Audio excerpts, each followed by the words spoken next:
Well, hey y'all. I am Alex Ganninger. I'm one of the TAs for the course.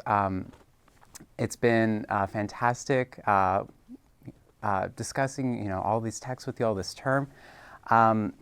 This morning, I'm here with Professors Pease and Dobson in the Jones Center Innovation Studio for our third set of office hours about Herman Melville's Moby Dick.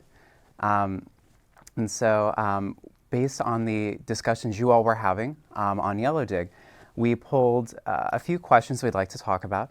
One of them being, what are the stakes of cultural appropriation? It seemed like several people were trying to work out, what this might look like with this work, and in fact, what is cultural appropriation, in the context of American literature? So, with that, I'd love to turn it over to Professors Pease and Dobson. Yeah, we could start by saying why is cultural appropriation of interest to us and to the course. I think as we framed Moby Dick throughout the course as a whole as one of the foundational texts of the American Renaissance, particularly through the lens of F.O. Matheson's placing this text at the center during the Cold War. Moby Dick's a particularly important text for testifying to, I think, the cultural power of the United States during this particular moment, the early Cold War context. Appropriation's a fascinating concept, I think, because it's testifying both to the text Moby Dick's power, cultural power as a site of domination, perhaps, right? As American literature was being spread across the United States, across the globe, actually, at that moment, people were reading Moby Dick as a sort of an allegory of Americanization, if you will, at that time. Yet it also, interestingly, I think, for us, is a site of resistance. Or if someone is able to appropriate a work, that means that they can take these narratives, and maybe narratives that they've received in an imperialist or even colonialist sense, and pick them up and reinterpret them.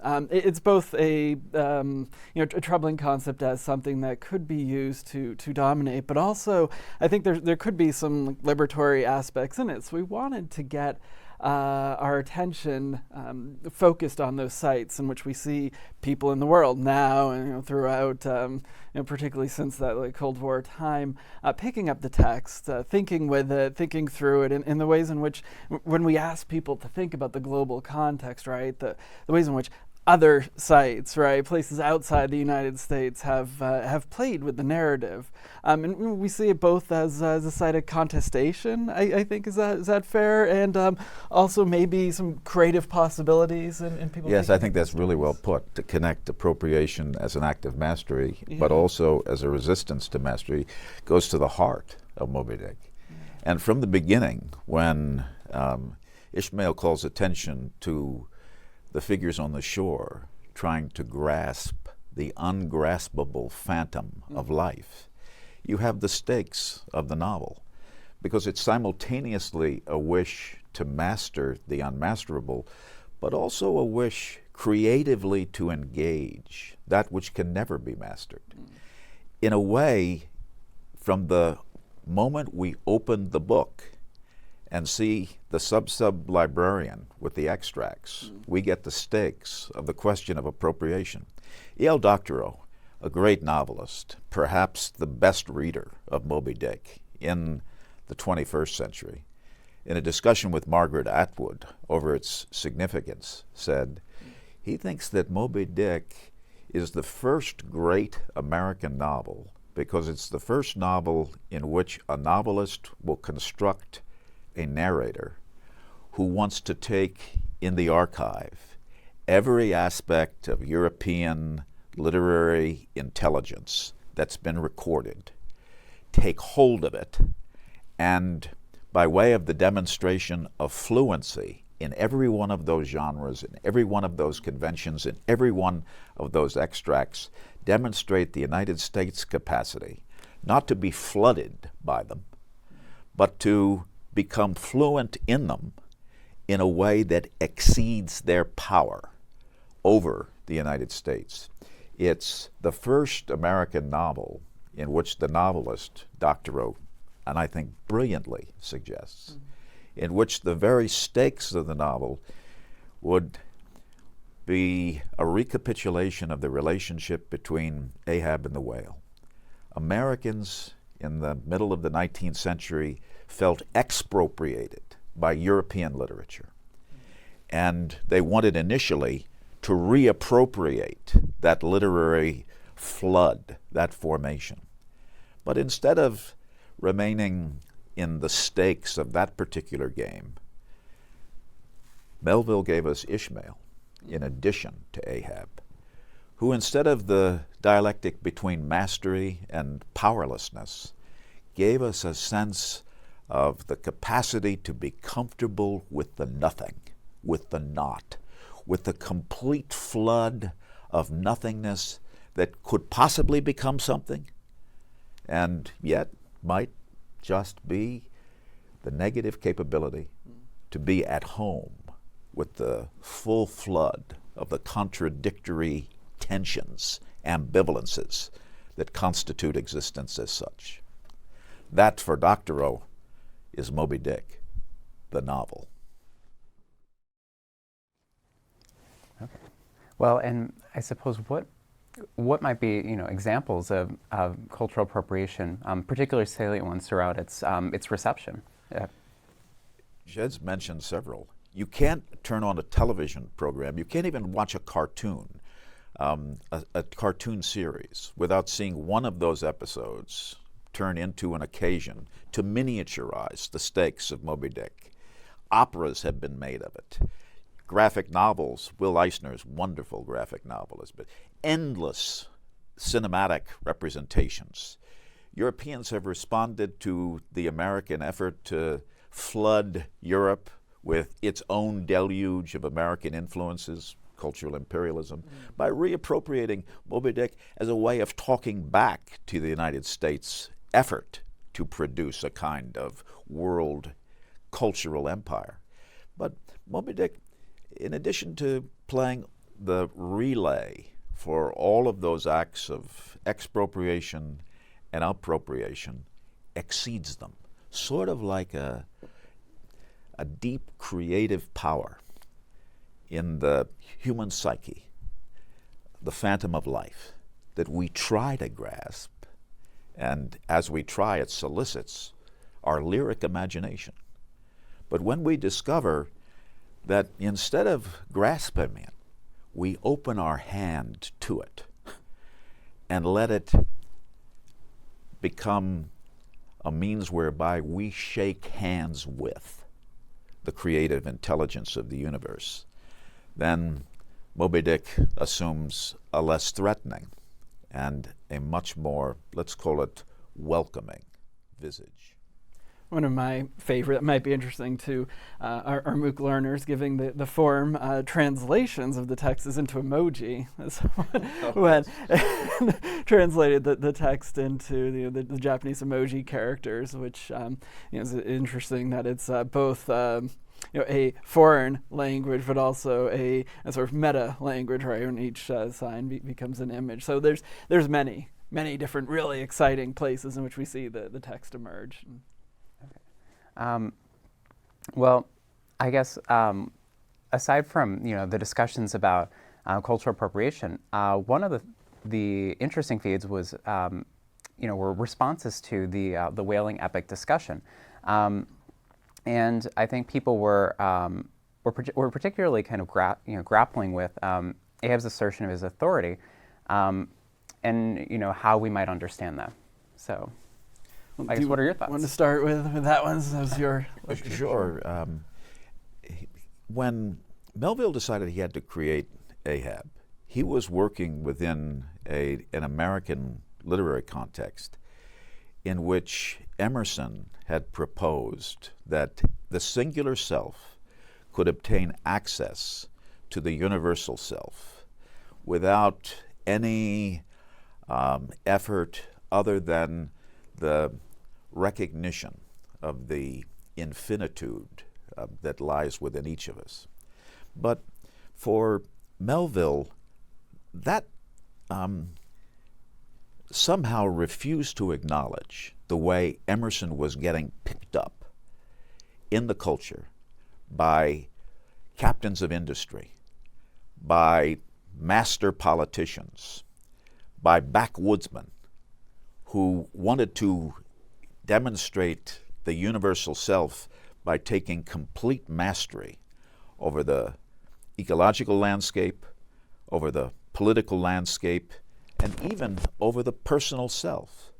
So Melville decided that in order to call attention to a contradictory dimension of Emerson, he turned Ahab into his version of the Emersonian self, who had obtained access to the infinite, in order to demonstrate the way in which that figure could have other than the salutary influences that Emerson had proposed it must. Ahab is his way of talking back to Emerson in Emerson's own idiom in order to disclose what he felt constituted the shortcomings, the political liabilities of Emersonianism. I think this question is related to the first one in a way, right? Because one of the most easily appropriatable figures from Moby Dick is Ahab. He seems to speak to every moment, right? Where if you go to any news website now, right, you'll see some politician, some administrator being described as an Ahab. Trump. Right. I think this speaks to something important about modernity, right, and our anxieties about representation, particularly in the United States. I think we're always anxious about this. Max Weber has this great term to label sort of the pre-modern figures, the sovereign figures who had this attribute he called charisma, that somehow wasn't supposed to be there in modernity, yet it appears again and again, right? Throughout history, we see these figures come in who have this sort of stage presence, right? And have this capabilities, capacity to draw people in, right? And I think that's why we're interested in Ahab as a figure and why he's appropriatable. He speaks to something really important about modernity and our belief in democracy and our ability to establish relations, policies, and such that we feel have expressed the will of the people rather than the individual. Well, Ahab was certainly the center of the discussions on Yellow Dig, and I think one of the other important questions that kind of came up was how do we understand his comment about the pasteboard mask? Given the charisma, why don't you go ahead? Well, and the pasteboard mask is really interesting metaphor, I guess, right? Ahab's been thought of as kind of a form of a will or desire to know, and I think that's connected to the Emersonian critique that Melville might have had, right? This sort of self-reliant individual who could independently pierce through, right, the illusions of the world, right? Could reach some truth on their own, and that that moment, that figure of the pasteboard mask, the sort of desire to know that Ahab would have, and imagining that he could peel things back, right, and get to something that's there that he could see. I think that's really where our problems are. It's a question of Ahab again, right? The pasteboard mask, what it's standing for, why it's there, who can go beyond this thing. Fascinating figure. What were your thoughts? Well, let's get the full passage of the pasteboard mask, because it is inseparable from the passage. Hark ye yet again. And this is what he says when Starbuck tries to talk back to Ahab by accusing him of blasphemy, by wanting to express revenge against what Starbuck calls a dumb brute. Hark ye yet again. The little lower layer. He wants to take the questioner into a level of depth that the questioner hasn't acknowledged. All visible objects, man, are but as pasteboard masks. But in each event, in the living act, the undoubted deed, some unknown but still reasoning thing puts forth the moldings of its features from behind the reasoning mask. Behind us, there's the image. This is a pasteboard mask. It's an image of a whale that is about to take over an entire vessel and destroy it. And we might say that that's just an image. That's an action that can be represented and left along with the paper or image that renders it apparent. But if that act touched us at our deepest core, then we can't just think of it as a pasteboard mask. Because if we do, we have to imagine that what has traumatized us so deeply that we cannot let go of it is simply a piece of detritus that can be cast aside like pasteboard. But Ahab says, if I want to live in a world in which events matter, then I must turn this mask into the occasion to construct a drama that will make my loss and your question seem human. And so Ahab is saying to Starbuck, if you do not acknowledge the stakes of this event, you may have lost your humanity. Even as he says it with a charismatic force that makes Starbuck feel as if he's not speaking to another human being, but to an inhuman, destructive force, perhaps as threatening as is the violent force of nature to which he set his life in opposition. Well, and I guess we keep circling around this idea of representation in Moby Dick, and I think one of the issues that was particularly controversial, I suppose, was the suggestion of homoeroticism in Moby Dick. I think many people were wondering, on a very basic level, is it there? Or does it reduce the content of the text? And so I guess how might you respond to some of these questions or critical comments?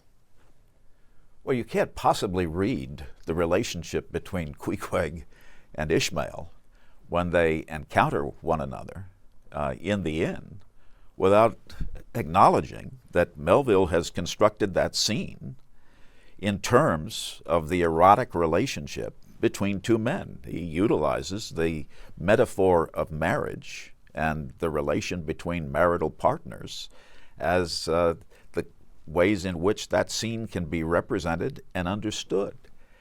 However, the majority of the questions that were raised about the erotic dimension of Moby Dick didn't have that scene as their primary referent. They instead had a very different scene. It was a scene that occurred after Pip had all but drowned and returned to the ship as a drowned man, still alive. It's called the squeezing of the hand. And in that scene, the crew members who have now, in witnessing the stakes of their signing on, Pip has pre-lived their deaths, now engage in a, let's call it, ritual of relationality that is the opposite of charisma. It's the construction among figures who feel as if they now share the common condition of imminent death, in which they will produce for themselves, by way of the act of labor that produces this sense of shared commonality, the squeezing of the ambergris into globules, so that as they squeeze, they feel as if what they're squeezing is not simply the quintessential essence of the whale, the ambergris, which would be the equivalent for the whale of what would be the pineal gland, the spiritual eye of the human, they're also by way of squeezing that, the quintessence of what it means to be human. And those who are about to drown are achieving, as if it is the last gesture of human being, a celebration of human communality that cannot be reduced to a form of, let's call it, specifically gendered eroticism, without losing sense of the fact that the figure through whom they're arriving at this communality is not human. It's the cetological essence of the whale. Melville has produced, let's call it, a political cetology that allows him to transpose into a wish to atone for the killing of the whale, the maintenance of the deep spiritual essence of the whale, now as a means of bonding among these men. So, short answer for the question, yes, of course, there is homoeroticism in Moby Dick. It cannot be disallowed. You cannot read the title of the work without seeing that Melville is soliciting all of it, all of the humor associated with it, all of the little boy's humor. But in addition to that, he is demonstrating, let's call it, the living relation behind the pasteboard mask of that little lure of interpretation. I guess I would only add that I think only a homophobic response would say to Moby Dick would say that evacuates meaning. What is so important about literature and these texts and the way we're reading them is that you cannot evacuate the meaning of them, that they have been picked up and read and interpreted and appropriated, and we go back to them again and again each reading that we add, right? And when a series of gay critics brought our attention to this, they added to the value of the text. They added reasons to go back to it. The criticism, the act of reading, never finalizes a text, right? And I think that's something we've been trying to do throughout the course, is to show how all of our ways into it, all of our readers, each of the 2,500 people out here reading the texts with us, are enriching the texts. Cannot evacuate the meaning of them. We can never put Moby Dick down. I think that's what's wonderful about it. Beautifully put. You can say that what we do when we read is we appropriate, and when we're responded to, we have our readings temporarily expropriated by way of an even more profound reading. And that process produces, in place of the property of appropriation and expropriation, what could be called the commons of a human relationality that is as profound as Moby Dick. Okay. Well, I think those were all the questions that we kind of had identified from the forum, on Yellow Dig. So I wanted to thank you all for really engaging with Moby Dick. It's a very complex but very rich text.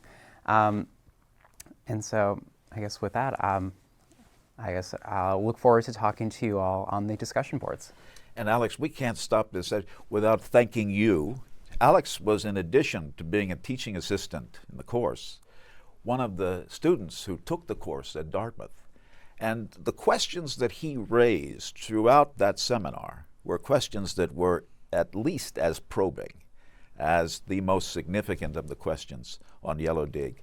And so I could feel you getting your own, let's call it, interrogative power back as you were restating those questions. And we really appreciate it, Alex. Yes, thank you very much.